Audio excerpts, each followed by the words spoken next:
from like a human factors perspective and also an AI perspective,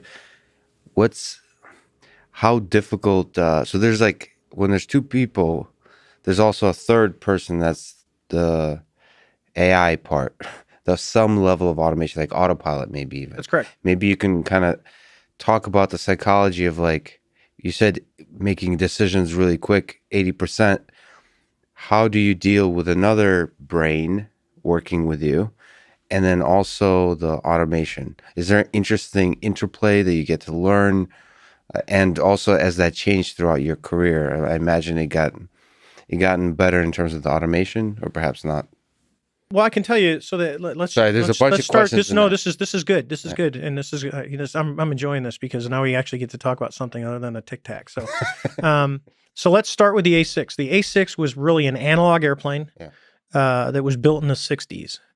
All right, and there's been studies done on the crew coordination, which is the interaction between the pilot and the bombardier navigator. So we would fly low at night in the mountains. So I was stationed up in Whidbey Island, Washington. So you've got the Cascades and incredible amount of time. And we would get in the simulators because unlike normally people think terrain following, and there's the radars, the 111, the B1 has a system like this, but the radar can see and it'll fly, it basically flies a straight line. So it goes up and over mountains and back down and up and over mountains, where the A6 was really manual.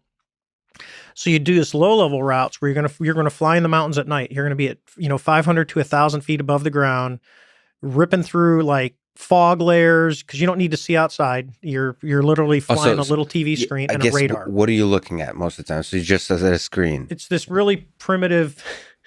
If you look at it now, what we did, you'd think, wow, that was crazy, but it was really fun. So is it similar to like the FLIR stuff?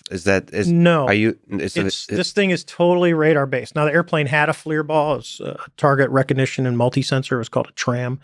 You're looking at like basically like dots of hard objects. No, actually what it is the bombardier navigator had a radar and he was getting raw feed off of a pulse radar in front. Okay, so it's just basically mapping the mountain. So if you look at a mountain on a radar and you're coming up on it, the front side is going to give you a really bright return. And on the back side, it's just going to be a giant shadow because you can't see on the other side. So the bombardier navigators would do that, and they would have charts, and they could shade their charts knowing that, hey, if we turn a little bit left here, we can get in this valley, we can sneak up this valley and then go around the backside of the mountain, which is what the airplane would do. And sorry to interrupt. I'm going to just keep asking dumb questions. I apologize. But the pilot, can you at a high level say what the pilot does versus the bombardier? Yes. So you're actually just control. I'm flying the jet. I have the throttles, the stick, and literally. I have it's about probably a 4-inch or 6-inch wide by maybe 4 inches, 5 inches high. It looks like it's literally a CRT. That's how old it is. A CRT screen. And what the radar would do is the bombardier navigator is looking at his radar and he's looking out about 12.5 miles in front of the airplane. So he has the range really scoped down because the radar can see a lot farther. He's looking at about 12.5 miles when we're in the terrain mode where we're dodging mountains and stuff. And what the pilot has is they're called range bins, and there's 8 of them. So the very far range bin is the 12.5 mile, and the closest range bin, it's a thing, and it'll be like between like a half a mile or a quarter mile to 3/4 of a mile. And the next one might be 3/4 of a mile to 2 miles. And then it just keeps going out like that. So if there's a mountain in front, let's say we're on a flat plain and there's a mountain out in the distance at 15 miles and we're just driving right at it.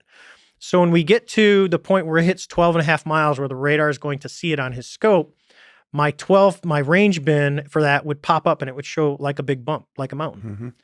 And then as I got closer to it, the next range bin would pop up and show it. Mm-hmm. And I could see that bump was moving towards me. And then if I turned a little bit, to go over here, I'd see the mountain go over to the right-hand side and I could do that. But it wasn't like a video game. It's literally like, if you think of the original Ataris. Yeah. But you build up, I imagine, that you start to get a really deep sense of like the actual 3D environment based on that little Atari style display. You're exactly right. And you have to